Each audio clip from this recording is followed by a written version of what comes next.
Coming up on CBS 4 News at 5:30, this house fire in Denver overnight is just one example of the many emergency situations where Red Cross workers have helped people find shelter and food after a disaster. The past few days, the Mile High Red Cross chapter has helped at least 5 families here in the metro area with disaster relief. As CBS 4's Andrea Lopez tells us, the busy season for the Red Cross is just getting underway.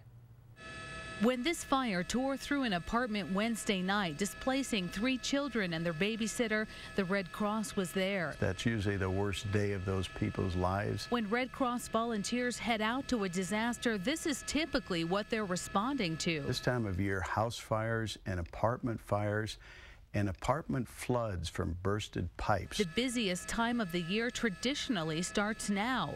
As the weather gets colder, house fires and bursting pipes usually follow. We like to be there to help them, to give them comfort, to assist them, put them in a hotel, give them food, clothing. But this year has already been one of its most demanding. The fires that ravaged homes and lives outside of Boulder months ago meant weeks upon weeks of help and shelter, costly for a nonprofit that operates on donations. In the last 2 weeks, we had a significant apartment fire, and we had to open a shelter. And it cost over $10,000 just for that one shelter event. Which is why the Red Cross could always use cash, especially now. November began with a response to nearly a disaster a day. Will be put to great use by the Red Cross. Volunteers even helped with this 34-car pileup near Larkspur. It's warehouses. They're not set up to take in clothing, furniture, things of that nature. Cash pays for specific items, packaged and prepared. Well, it's a comfort kit for specific disasters. And it's meant to provide